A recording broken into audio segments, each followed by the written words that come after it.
नमस्कार साथियों, मेरा नाम है रोहित और मैं स्वागत करता हूं आप सभी का द बुद्धा क्लासेस में। और कैसे हैं आप सभी? आशा करते हैं कि आप सभी अच्छे होंगे और आपकी जो तैयारी है वो बहुत बेहतर तरीके से चल रही होगी। जैसा कि आपको पता है कि दिल्ली पुलिस, यूपी पुलिस की वैकेंसियों का नोटिफिकेशन आ ही गया है। वैकेंसी अभी निकली नहीं है, लेकिन आप अपनी तैयारी करते रहिए।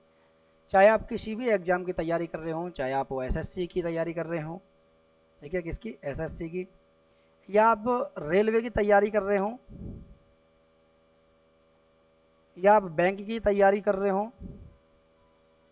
या आप यूपी पुलिस की तैयारी कर रहे हों, या आप डीपी की तैयारी कर रहे हो, यानी दिल्ली पुलिस की तैयारी कर रहे हो, यानी किसी भी एग्ज़ाम की आप तैयारी कर रहे हो, उन सभी के लिए जो हमारे द्वारा कराया जा रहा है, मेरे द्वारा और मैथ वाले सर के द्वारा और हिंदी वाले सर के द्वारा जो भी कुछ कराया जा रहा है वो एकदम एग्ज़ाम के लिए यूजफुल है। आप आइए, हमारे चैनल के साथ जुड़े रहिए, क्लास हमारी देखते रहिए, करते रहिए कंटिन्यू, ताकि आपको बेहतर तरीके से और ज़्यादा चीज़ें समझ आएँ।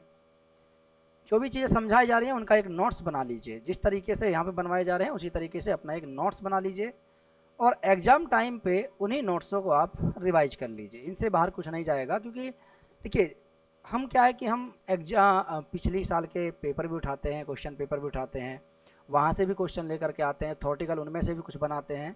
तो इस तरीके से हमारी एक स्ट्रेटजी होती है कि हम किस तरीके से उसको थॉटिकल को बनाएं, ताकि आपको पढ़ने में आसानी हो, समझने में आसानी हो, और जो भी चीज़ें होती हैं जो आपको डिफ़िकल्ट लगती हैं उनको हम और भी आसान तरीके से समझा रहे हैं। ठीक है, चलिए।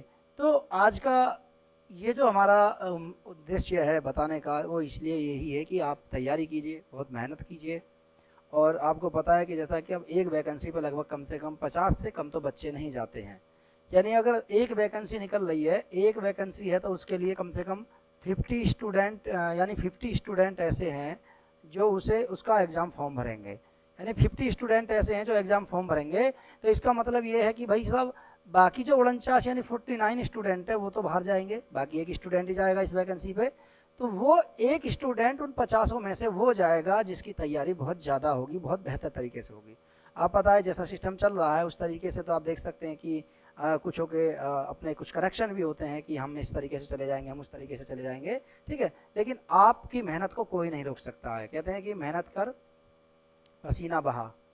ठीक है, चलिए तो शुरू करें। आज का जो हमारा टॉपिक है वो है हमारा टॉपिक आज का, और वो है गंगा नदी तंत्र। ठीक है, क्योंकि हमने प्रायद्वीप पे भारत की नदियों को तो हमने अभी पढ़ा नहीं है।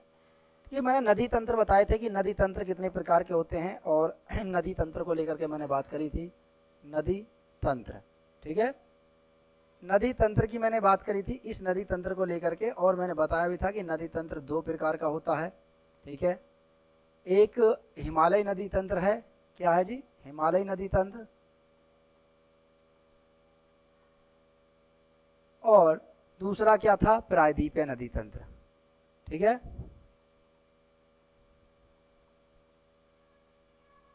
प्रायद्वीपीय नदी तंत्र, ये दो नदी तंत्र थे। ठीक है, एक हिमालय नदी तंत्र, एक प्रायद्वीपीय नदी तंत्र। इन दो नदी तंत्रों के अंतर्गत मैंने सारी चीज़ें बताई थी। और हिमालय नदी तंत्र में मैंने नदी तंत्र को लेकर के बात करी थी कि भाई साहब, पहला जो इसमें होता है सिंधु नदी तंत्र।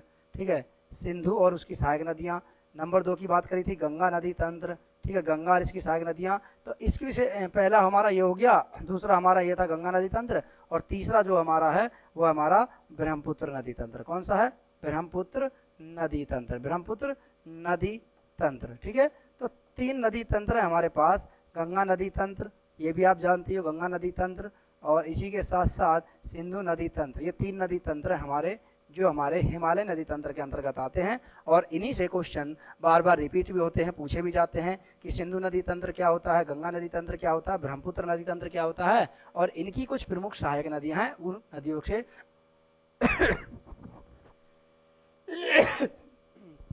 उन नदियों से भी क्वेश्चन पूछ ले जाते हैं। ठीक है, याद रखना। तो यहाँ से क्वेश्चन पूछना। फिर प्रायद्वीपीय नदी तंत्र की बात करी थी कि प्रायद्वीपीय नदी तंत्र क्या है, मैंने इसके विषय में बताया था। एक बार फिर से मैं रिवाइज करा देता हूँ। इसके विषय में मैंने बताया था कि इसमें क्या है कि गोदावरी नदी तंत्र है। कौन सा है जी? गोदावरी।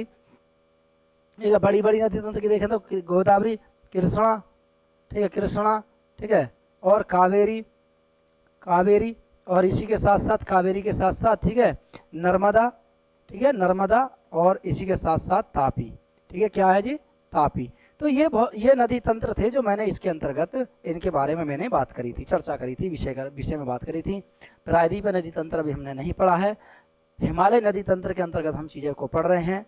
हिमालय नदी तंत्र कौन सा होता है? अब आप कहोगे जी आपने इतना सब कुछ तो बता दिया, तो हमें हिमालय नदी तंत्र के बारे में भी विस्तार से बताइए। देखिए, हिमालय नदी तंत्र कौन सा होता है? हिमालय नदी तंत्र वो नदी तंत्र होता है जो यहाँ से हिमालय से निकलने वाली नदियाँ अपनी सहायक और उपसहायक नदियों के साथ मिलकर के एक क्षेत्र से जल का प्रवाह करती है।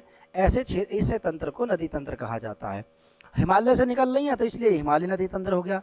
प्रायद्वीप है तो इसे प्रायद्वीप हो गया। अब आपके दिमाग में आ रहा होगा, जो बच्चे हमसे नए जुड़े हुए हैं वो कह रहे होंगे जी प्रायद्वीप क्या होता है। देखिए, आपको पता है भारत का ये नक्शा है और इस नक्शे के अकॉर्डिंग हमें जो चलना है, तो आप क्या करोगे, ये जो नक्शा है आप जानते हो कि इधर क्या है, इधर क्या है, ये श्रीलंका है, ये क्या है, श्रीलंका। ठीक है, ये श्रीलंका है और इस श्रीलंका है यहाँ पे, और ये जो आपका पूरा क्षेत्र है ये वाला, इसको बोलते हैं प्रायद्वीप। क्या बोलते हैं? प्रायद्वीप। ये पूरा का पूरा जो क्षेत्र है यहाँ से, यानी मध्य प्रदेश से लेकर के तमिलनाडु तक का जो क्षेत्र है, इसी को नाम दिया गया है प्रायद्वीप। क्या दिया गया है? प्रायद्वीप। ठीक है, और आप जानते भी हैं कि इसको पूरा नाम दिया गया है प्रायद्वीप। क्यों? क्योंकि यहाँ से निकले, आपको पता है कि यहाँ से गोदावरी निकलती है, इस तरीके से जाती है। तो यहाँ से कृष्णा है, ठीक है, कृष्णा है, और यहाँ से कावेरी है, ठीक है, यहाँ से नर्मदा है, इस तरीके से नर्मदा है, और यहाँ से तापी है। तो इस तरीके से नदियाँ हैं जो यहाँ पे प्रायद्वीप भारत की प्रमुख नदियाँ हैं। ठीक है, चलिए, लेकिन आज का हमारा विषय है वो है गंगा नदी तंत्र। ठीक है, चलिए गंगा नदी तंत्र को देखते हैं। गंगा नदी तंत्र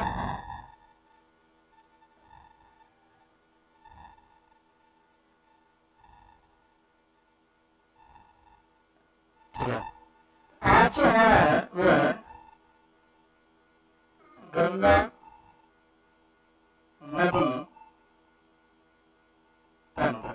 ठीक है, आज जो हमारा टॉपिक है वो है गंगा नदी तंत्र। गंगा नदी तंत्र के अंतर्गत हम देखेंगे कि गंगा और गंगा की प्रमुख सहायक नदियां कौन कौन सी हैं। ठीक है, और गंगा नदी तंत्र के अंतर्गत सबसे पहली नदी जो आती है वो हमारी गंगा नदी। कौन सी नदी? गंगा नदी। सबसे पहली नदी जो है वो हमारी गंगा नदी, और गंगा नदी को लेकर के हम बात कर रहे हैं कि गंगा नदी सबसे पहली और बड़ी नदी, भारत की सबसे बड़ी नदी गंगा नदी से हम कहते हैं। और इस नदी के अंतर्गत सबसे पहले हम इसका नाम देखेंगे कि किस किस नाम से इसे अन्य नामों से भी जाना जाता है। ठीक है, एक एक चीजें हम देखेंगे कि गंगा नदी को अन्य किस किस नाम से जाना जाता है।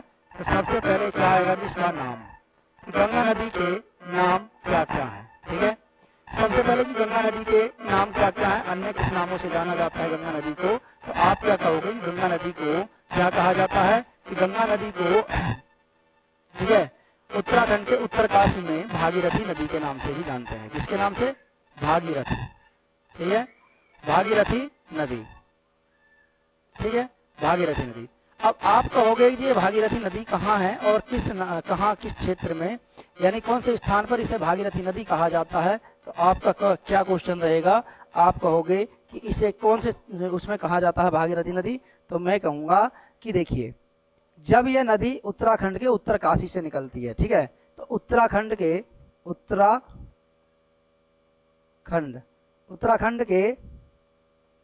उत्तरकाशी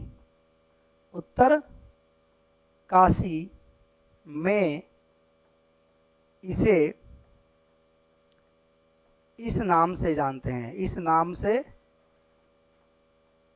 से जानते हैं। यानी भागीरथी नदी जो है इसे कहाँ कहा जाता है, यानी गंगा नदी को भागीरथी नदी उत्तराखंड के उत्तरकाशी में भागीरथी नदी के नाम से जानते हैं। वहीं आप कहोगे जी इसका दूसरा नाम भी है, तो मैं कहूँगा हाँ जी इसका दूसरा नाम भी है। तो आप कहोगे क्या है इसका दूसरा नाम, तो आप क्या मैं क्या बताऊँगा, तो आप कहोगे जी बताइए। देखिए, तो इसे कहाँ किस नाम से जाना जाता है, तो उत्तराखंड के उत्तरकाशी में इसे इस नाम से जाना जाता है भागीरथी से।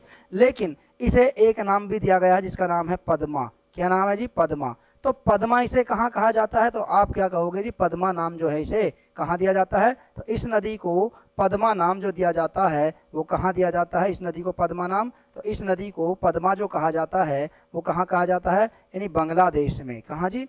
बांग्लादेश। तो बांग्लादेश में, ठीक है, बांग्लादेश में 360 किलोमीटर की धारा की धारा पद्मा के नाम से जानी जाती है। किसके नाम से जानी जाती है? पद्मा के नाम से जानी जाती है। 360 किलोमीटर की जो धारा होती है उसे ही हम पद्मा के नाम से जानते हैं। तो कहाँ जानते हैं इसे? पद्मा यानी बांग्लादेश में। तब गंगा नदी बांग्लादेश में जाती है तो बांग्लादेश में इसकी 360 किलोमीटर की धारा है। वो 360 किलोमीटर की जो धारा है वही आपके पद्मा के नाम से जानी जाती है। कहाँ तक? जहाँ गंगा नदी किसमें मिलती है? ब्रह्मपुत्र में। तो ब्रह्मपुत्र और गंगा नदी का जब संगम होता है तो ब्रह्मपुत्र से गंगा नदी और ब्रह्मपुत्र के संगम से लेकर के जहाँ पर मेघना नदी आकर के मिलती है, तो मेघना नदी और गंगा नदी यहाँ पर है, मान लीजिए गंगा यहाँ मिल रही है, किससे? ब्रह्मपुत्र से, इस तरीके से। तो ये जलधारा होती है इसकी बीच वाली, इसी को हम जानते हैं पद्मा के नाम से। मैं स्ट्रक्चर बनाऊंगा बाकायदा अच्छी तरीके से तो आपको समझ में आता चला जाएगा। ठीक है, चलिए यहाँ तक समझ आ गया, कोई दिक्कत तो नहीं है जी। चलें आगे। ये लाइन थोड़ी सी तिरछी थी तो इसलिए मैं इसे सीधी कर रहा हूं। ठीक है, चलिए अब जानते हैं कि इस नदी का उद्गम कहाँ से हुआ है। कि इस नदी का उद्गम मीन्स जानते हो कि आप सभी क्या होता है? उद्गम या स्रोत। उद्गम या स्रोत। इस नदी का उद्गम कहाँ से हुआ है? इस नदी का उद्गम कहाँ से हुआ है? उद्गम का मतलब होता है कि यह नदी कहाँ से निकलती है। तो आप, मैंने क्या कहा अभी देखिए, कहाँ से, देखिए री। तो आपको पता है कि इस नदी का उद्गम कहाँ से हुआ है, तो आप क्या कहोगे कि जी ये नदी कहाँ से निकली है? तो ये जो नदी निकली है वो कहाँ से निकली है? ठीक है जी, ये नदी कहाँ से निकली है? तो आप क्या कहोगे? गोमुख ग्लेशियर। कहाँ से निकली है? गोमुख ग्लेशियर, यानी गोमुख हिमनद से। आपने कहा जी गोमुख हिमनद से निकलती है नदी। कहाँ से निकलती है? गोमुख हिमनद से। जी बिल्कुल, गोमुख हिमनद से निकलती है। ये गोमुख हिमनद कहाँ पड़ता है? यह जो पड़ता है, कहाँ पड़ता है आपके? ये कहाँ पड़ता है? तो ये पड़ता है आपके उत्तराखंड के, कहाँ जी? उत्तराखंड के उत्तरकाशी में। उत्तराखंड के उत्तरकाशी में, ठीक है, ये पड़ता है आपके गोमुख हिमनद। और यहीं से निकलती है आपके क्या, कौन सी नदी? यहीं से निकलती है आपके गंगा नदी। लेकिन गंगा नदी को उत्तराखंड के उत्तरकाशी में भागीरथी नदी के नाम से जानते हैं, जिसकी ऊंचाई, यानी अगर हम गोमुख की ऊंचाई की बात करें कि गोमुख की ऊंचाई कितनी है समुद्र तल से, तो समुद्र तल से ऊंचाई की बात करें, समुद्र तल से ऊंचाई, तो समुद्र तल से जो ऊंचाई है वो कितनी है? वो है 7010 मीटर। यानी समुद्र तल से इस गोमुख हिमनद की जो ऊंचाई है वो 7010 मीटर इसकी ऊंचाई है। और 7010 मीटर की ऊंचाई से ये नदी निकल करके आती है उत्तराखंड के उत्तरकाशी से। ठीक है, यहाँ तक हो गया, कोई समस्या तो नहीं है, कोई दिक्कत? चलिए आगे चलें। आइए अब जानते हैं इस नदी के कुछ अन्य फैक्ट के बारे में कि इसकी नदी की लंबाई कितनी है, कहाँ से निकल कर जाती है, वो सभी मैं आपको अभी बताऊंगा। चलिए, तो ये निकल कर आ गई यहाँ से। उद्गम स्रोत इसका कहाँ से हो गया? उत्तराखंड के उत्तरकाशी हो गया। लेकिन अगर हम बात करें इस नदी की कुल लंबाई के विषय में, तो इस नदी की लंबाई को लेकर के भी बात है। ठीक है, क्या है? लंबाई की बात करें तो इस नदी की जो लंबाई है वो कितना है? लंबाई, ठीक है, इस नदी की लंबाई कितनी है? जरा देखना, कलर दिख रहा है, ठीक है। इस नदी की लंबाई की बात करें तो इस नदी की जो लंबाई है, तो आप कहोगे इस नदी की कुल लंबाई कितनी है जी? इस नदी की जो कुल लंबाई है वो कितना है? 2525 किलोमीटर।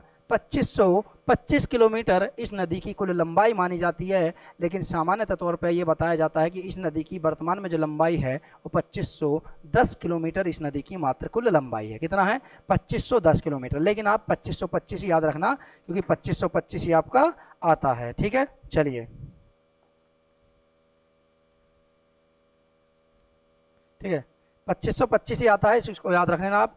2525 किलोमीटर, जिसमें से भारत की बात करें तो भारत वाले क्षेत्र में, जो भारत वाला क्षेत्र है, भारत वाले क्षेत्र में प्लस बांग्लादेश वाले क्षेत्र में, दोनों को मिलाकर के इस नदी की लंबाई कुल बैठती है कितना? 2525 किलोमीटर। जो बांग्लादेश और भारत दोनों में इसकी कुल लंबाई है 2525 किलोमीटर। ठीक है, भारत और बांग्लादेश दोनों को मिला दिया जाए तो इस नदी की कुल लंबाई 2525 किलोमीटर होती है। कहाँ से निकलती है? गोमुख हिमनद से। ठीक है, चलिए आगे बात करें कि इस नदी की कुछ प्रमुख सहायक नदियां हैं। सहायक नदियों को देख लेते हैं, उसके बाद इसका अपवाह क्षेत्र देखेंगे। चलिए पहले अपवाह क्षेत्र देख लेते हैं, उसके बाद सहायक नदियों को देखेंगे। ठीक है, चलिए इस नदी का कुल अपवाह क्षेत्र, अपवाह क्षेत्र, इस नदी का कुल अपवाह क्षेत्र की बात करें कि इस नदी का कुल अपवाह क्षेत्र कितना है, ठीक है।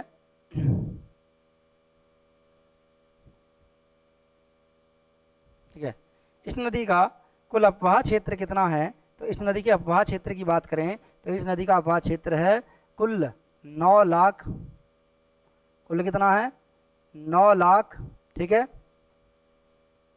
1600 किलोमीटर स्क्वायर, जिसमें से भारत की बात करें कि भारत में कितना है, भारत में है 8,60,000, 8.6 लाख किलोमीटर स्क्वायर क्षेत्रफल इसका भारत में है। जबकि बांग्लादेश वाले क्षेत्र की बात करें कि बांग्लादेश में कितना है, बांग्लादेश, तो बांग्लादेश में जो क्षेत्रफल है इसका वो कितना है, वो है 41,600 किलोमीटर स्क्वायर। कितना है जी, 41,600 किलोमीटर स्क्वायर जो क्षेत्रफल है इसका, वो कहाँ पड़ता है आपके, वो पड़ता है आपके बांग्लादेश में। ठीक है, तो कितना क्षेत्रफल हो गया इसका, यानी आप क्या कहोगे कि जो अपवाह क्षेत्र है इसका 9,01,600 किलोमीटर स्क्वायर का जो क्षेत्रफल है वो कहाँ पर है, वो कुल क्षेत्रफल है इसका भारत और बांग्लादेश दोनों को लगा करके। लेकिन अगर भारतीय क्षेत्र की बात करें तो सबसे ज़्यादा अपवाह क्षेत्र जो है इसका, इस नदी का, वो भारत वाले क्षेत्र में है। 8,60,000 किलोमीटर स्क्वायर के लगभग में इसका, वर्ग किलोमीटर स्क्वायर में इसका क्षेत्रफल भारत में है अपवाह क्षेत्र। जबकि बांग्लादेश की बात करें तो बांग्लादेश में जो इसका क्षेत्रफल है वो है मात्र 41,600 वर्ग किलोमीटर।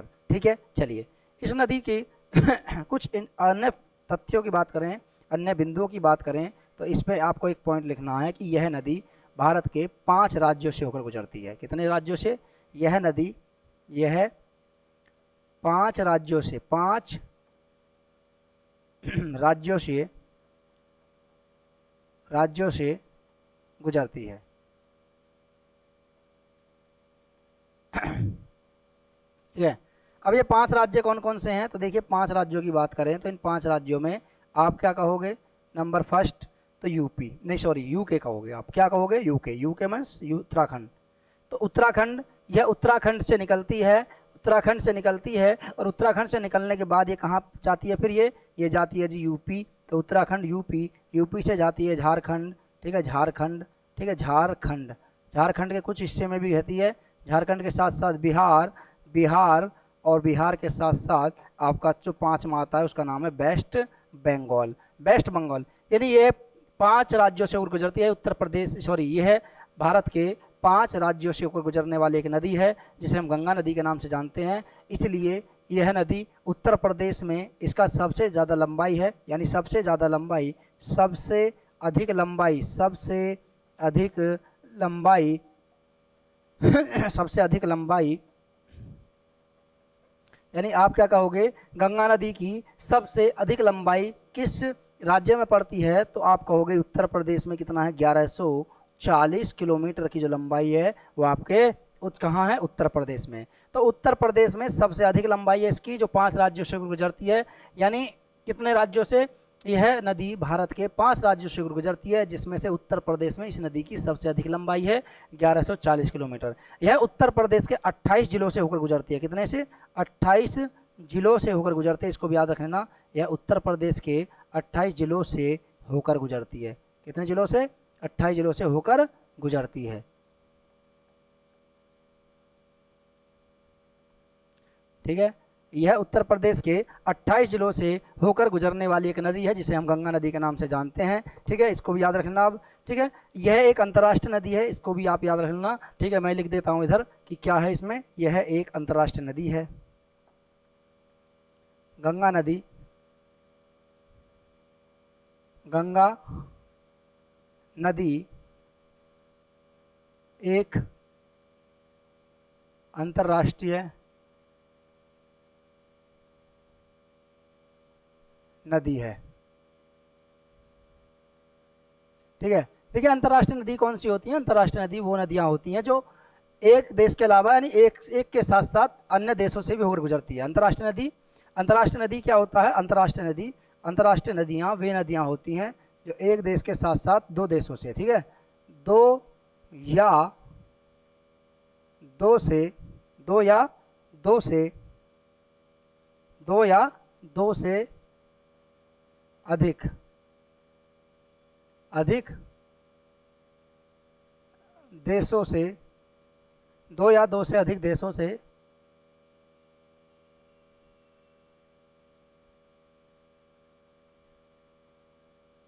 से होकर गुजरे, उन्हें क्या कहते हैं? अंतर्राष्ट्रीय नदी कहते हैं। अब इसमें देखिए आप कहोगे कि ये दो देशों से कैसे गुजरती है? जी बिल्कुल, 1947 से पहले भारत की बात करें तो भारत 1945 से पहले, सॉरी 1947 से पहले एक देश था। आप जानते हैं भारत एक बहुत बड़ा हिस्सा था और अखंड भारत की बात करते हैं, अखंड भारत इसे कहा जाता था। तो ये उस समय 1947 के बाद, 1947 में ही 15 अगस्त 1947 को भारत के दो भाग हो गए, एक पाकिस्तान बना, एक भारत बना। लेकिन 1971 में पाकिस्तान से हट करके एक देश और बना जिसे हम बांग्लादेश कहते हैं। तो वैसे देखा जाए तो 1947 के बाद ही अंतर्राष्ट्रीय नदी बन गई थी, लेकिन 1971 के बाद बांग्लादेश जब बना, तो 1971 में जब बांग्लादेश बना तो यह नदी अंतर्राष्ट्रीय नदी फिर से और ज़्यादा महत्वपूर्ण हो गई, क्योंकि क्योंकि बांग्लादेश अपने आप में एक देश कहलाया, और जब गंगा नदी भारत से निकल करके बांग्लादेश में प्रवेश करती है तो यह एक अंतर्राष्ट्रीय नदी के रूप में कहलाई जाती है। अंतर्राष्ट्रीय नदी जिसका जल का प्रवाह एक या दो से अधिक देशों से होता है उसे अंतर्राष्ट्रीय नदी कहा जाता है। 5 राज्यों से गुजर जाती है, उत्तर प्रदेश, ठीक है, झारखंड और पश्चिम बंगाल, बिहार यहाँ से निकल के जाती है, उत्तराखंड के साथ साथ, ठीक है। और यह उत्तर में उत्तर प्रदेश के 28 जिलों से गुजरती है। उत्तर प्रदेश में इसकी लंबाई 1140 किलोमीटर है, ठीक है, यहाँ तक हो गया। आइए जानते हैं इसकी कुछ प्रमुख सहायक नदियाँ हैं, उनके विषय में हम बात कर लेते हैं, ठीक है, कि इस नदी की प्रमुख सहायक नदियाँ कौन कौन सी हैं। देखिए इस नदी की कुछ प्रमुख सहायक नदियाँ हैं, कौन कौन सी हैं, ठीक है। पहले आप इसको नोट कर लीजिए, उसके बाद मैं सहायक नदियाँ लिखवाता हूँ।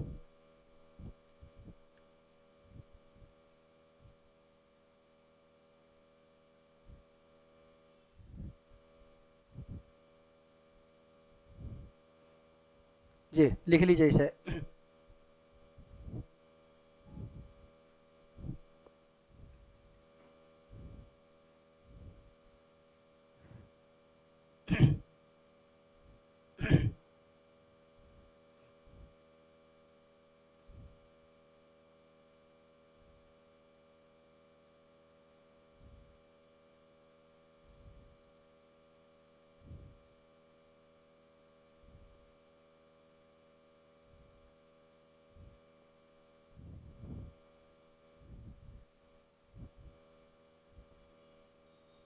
चलिए हो गया यहाँ तक, कोई दिक्कत तो नहीं है, ठीक है।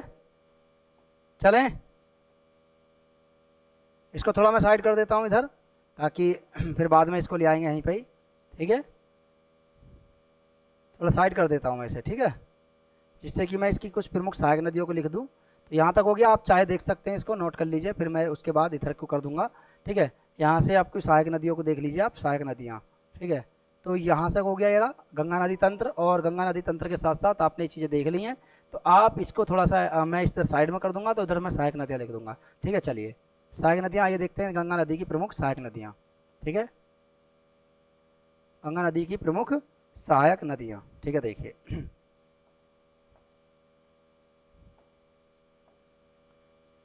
तो यहाँ से देखेंगे हम गंगा नदी की प्रमुख सहायक नदियाँ कौन कौन सी सहायक नदियाँ हैं। सहायक नदियाँ, देखिए किसी भी चीज़ को देखने के लिए हम देखते हैं कि उसकी सहायक जो नदियाँ हैं वो कौन से तट से मिलती हैं। देखिए डायरेक्ट आपसे क्वेश्चन नहीं पूछा जाएगा, आपको पता है कि गंगा नदी की जो सबसे बड़ी सहायक नदी है उसका नाम है यमुना नदी।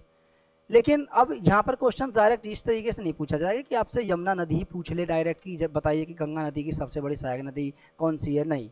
वो ये पूछेगा कि गंगा नदी की सबसे बड़ी सहायक नदी कौन से तट से आकर के मिलती है, दाएं तट से या बाएं तट से। तो इसमें आपको क्या है कि दाएं तट से और दाएं तट से मिलने वाली नदियाँ और बाएं तट से मिलने वाली नदियाँ। तो आपको सिर्फ एक ध्यान रखना है कि एक तो होता है इसका दाएं तट, यानी किसी भी नदी के दो तट होते हैं, एक दायां तट एक बायां तट। दायां तट वो है जो देखिए मान लीजिए जिधर से नदी निकल रही है, जैसे मान लीजिए यहाँ से निकली और यहाँ से इस तरीके से जा रही है नदी, तो ये ऊपरी वाला हिस्सा हो गया इसका बायां, क्या हो गया बायां, और ये जो नीचे वाला हिस्सा है इसको बोलते हैं हम दायां। तो एक तो हो गया इसका बायां तट और एक हो गया इसका दायां तट। तो जो नदी जहाँ से निकलती है और जिस तरफ को जाती है तो उसको देख लीजिए आप, इसका मुंह किधर को है, ठीक है। मुंह किधर को है, जैसे मान ली गंगा नदी उत्तराखंड से निकलती है यहाँ से और कहाँ गिरती है, बंगाल की खाड़ी में, तो इसका मुंह यहाँ से ऐसे निकल कर जा रही है और इस तरीके से जा रही है, तो ऊपर वाला हिस्सा बायां हो गया, नीचे वाला हिस्सा हो गया दायां। तो इसमें कुछ नदियां हैं जो बाएं तट और दाएं तट से आकर के मिलती हैं, तो दाएं तट से मिलने वाली नदियां और बाएं तट से मिलने वाली नदियां। तो दाएं तट से मिलने वाली नदियों में और बाएं तट से मिलने वाली नदियों की बात करें तो दायां बायां आप याद रखें ना, तो दायां तट और बायां तट, तो ठीक है दायां तट देख लेते हैं हम, ठीक है। एक तो होता है दायां तट और एक होता है बायां तट, ये बायां तट है, बायां तट, ठीक है, ये भी तट है और ये भी तट है। तो दाएं तट से और बाएं तट से, तो दाएं तट से देख लेते हैं कि कौन कौन सी नदियां हैं जो इसके दाएं तट से आकर के मिल रही हैं, ठीक है। देखिए, तो दाएं तट से मिलने वाली नदियों में सबसे बड़ी जो इसकी एक सहायक नदी है उसे बोलते हैं हम यमुना नदी, ठीक है, यमुना नदी। आप जानते हैं यमुना नदी कहाँ से निकलती है, यमुना नदी यमुनोत्री ग्लेशियर से निकलती है। तो यमुना नदी के साथ साथ टॉन्स नदी है, ठीक है, टॉन्स के साथ साथ सोन है और हुगली है जो पश्चिम बंगाल बहती है। तो यमुना है, ठीक है, टॉन्स है, ठीक है, टॉन्स है, नंबर 3 है, ठीक है, सोन है, और ठीक है, और एक नदी है इसकी हुगली नदी, नंबर 4 क्या है, हुगली, हुगली नदी, ठीक है। तो सोन नदी, टॉन्स नदी और इसके हुगली नदी। तो ये नदी क्या है, देखिए टॉन्स नदी जो मानी जाती है वो यमुना की सहायक नदी मानी जाती है, लेकिन कहीं कहीं गंगा की भी सहायक नदियों के रूप में आ जाती है। तो ये नदी क्या है, यमुना नदी की सबसे बड़ी सहायक नदी, जिसे गंगा नदी की सबसे बड़ी सहायक नदी से हम यमुना नदी कहते हैं। टॉन्स नदी, सोन नदी आपके ये कहाँ से निकलती है, ये वहीं से निकलती है सोन नदी जहाँ से आपके नर्मदा नदी निकली है, यानी अमरकंटक की पहाड़ियों से नदी निकलती है और बिहार में जाकर के यह नदी गंगा में मिल जाती है। और गंगा नदी की मतलब आपको पता है कि इस सोन और गंगा के संगम पर तट पर मगध साम्राज्य की एक बहुत महत्वपूर्ण राजधानी का निर्माण किया गया था। उस राजधानी को आप जानते हैं पाटलिपुत्र के नाम से जानते हैं। पाटलिपुत्र नगर की बात करें तो पाटलिपुत्र नगर की जो स्थापना करी थी वो किसने करी थी, उदयन, यानी अजातशत्रु के पुत्र उदयन या उदयभद्र से हम जानते हैं, जो हर्यक वंश का अंतिम शासक था, उदयन या उदयभद्र। लेकिन उसके बाद उसके बेटों ने शासन किया था ऐसा मानते हैं, लेकिन कहीं उसका प्रमाण नहीं मिलता है।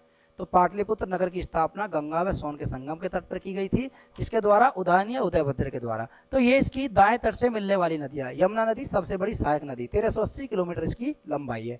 आगे बाएं तट की बात करें तो बाएं तट में आप जानते हैं कि बाएं तट से मिलने वाली नदियों में तो क्या क्या नदी है, एक नंबर फर्स्ट की बात करें तो आप सभी जानते हैं, ठीक है, इसका नाम क्या है, राम गंगा। क्या है जी, राम गंगा। तो राम गंगा नदी, ठीक है, राम गंगा एक नदी है, राम गंगा, राम गंगा, ठीक है, राम गंगा। नंबर 2 शारदा नदी, जिसे शारदा नदी और इसे भैया, ठीक है, सरयू नदी भी कहा जाता है, याद रखना सरयू नदी, इसे गौरी गंगा भी कहा जाता है, इसे ठीक है, इसे काली नदी भी कहा जाता है, काली, ठीक है, याद रखना। तो ये कई नाम है इसके और कहाँ कहाँ कहा जाता है इसके बारे में भी आगे हम चर्चा करेंगे। जब गंगा की प्रमुख सहायक नदियों को मैं पढ़ाऊंगा तो उसमें मैं बताऊंगा कि इसमें कौन कौन सी, शारदा नदी, ठीक है। इसके बाद इसमें गंडक है, ठीक है, कौन सी है, गंडक है, गंडक, ठीक है, गंडक है, ठीक है, कोसी है, ठीक है, गंडक है, कोसी है, ठीक है, कोसी है, ठीक है, और बहुत सारी ऐसी नदियां हैं। इधर से आकर के ब्रह्मपुत्र भी इसमें मिलती है, ब्रह्मपुत्र कहाँ मिलती है, बांग्लादेश में आकर के मिलती है। तो बहुत सारी ऐसी सहायक नदियां हैं, ठीक है, गोमती है, काली है, गंडक है और इस तरीके से कोसी है, महानंदा है, एक नदी और है इसमें, इसको याद रखना, महानंदा, ठीक है, महानंदा। कभी ये पूछ लेता महानंदा कि महानंदा जो नदी है ये किसकी सहायक नदी, याद रखना, ये कहाँ से आती है, सिक्किम वाले क्षेत्र से निकल कर आती है। तो सिक्किम क्षेत्र से महानंदा निकल कर आती है और आकर के कहाँ मिलती है, इसको पश्चिम बंगाल में आकर के इससे संगम बनाती है, ठीक है। चलिए, तो आज की हमारी जो नदियाँ थी, नदियों वाले में गंगा नदी तंत्र को हमने आज स्टार्ट किया है। गंगा नदी तंत्र आपके बहुत बेहतर तरीके से समझ आया होगा, एक बार मैं फिर से बता देता हूँ, देखिए, ठीक है, जो जो चीज़ें अभी तक हमने पढ़ी, क्या क्या चीज़ें हमने पढ़ी है, देखिए, हमने जो चीज़ें पढ़ी तो नाम सबसे पहले गंगा नदी किसे कहते हैं, ठीक है, गंगा नदी तंत्र क्या होता है ये इसके बारे में बात करी थी। गंगा नदी कहाँ से निकलते हैं इसके विषय में बात करी थी, उद्गम, लंबाई, अपवाह क्षेत्र, प्रमुख सहायक नदियाँ। देखिए, प्रमुख सहायक नदियाँ, ठीक है, ये पूरी होगी। यहाँ पे अंतर्राष्ट्रीय नदी है एक ये, ठीक है, अंतर्राष्ट्रीय नदी है। अंतर्राष्ट्रीय नदी किसे कहते हैं वो बता दिया मैंने। दायां तट क्या होता है, बायां तट हो गया, ठीक है, और ये कितने जिलों से होकर के जाती है, उत्तर प्रदेश के 28 जिलों से गुजरती है। और कितने राज्यों से गुजरती है, 5 राज्यों से गुजरती है, यूपी, झारखंड, बिहार, पश्चिम बंगाल, सबसे अधिक लंबाई उत्तर प्रदेश में 28 जिलों से गुजरती है, 5 राज्यों से गुजरती है, ठीक है। चलिए, तो उम्मीद करते हैं, आई होप यू कि आप अच्छी तरीके से समझ गए होंगे, बहुत बेहतर तरीके से गंगा नदी तंत्र आज आपने समझ लिया होगा। अभी पंचप्रयाग बचे हैं, पंचप्रयाग कौन कौन से होते हैं अभी नेक्स्ट क्लास में मैं बात करूंगा कि गंगा नदी बनने से पहले गंगा में कितनी नदियां आकर के मिलती है।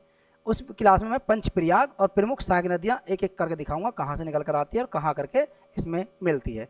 ठीक है, चलिए आज की क्लास हम यहीं रोकते हैं, मिलते हैं नेक्स्ट क्लास में। तब तक के लिए जय हिंद, जय भारत, कहीं मत जाइए, फिर आऊँगा, जरूर आऊँगा, नेक्स्ट क्लास में आऊँगा। तब तक के लिए जय हिंद।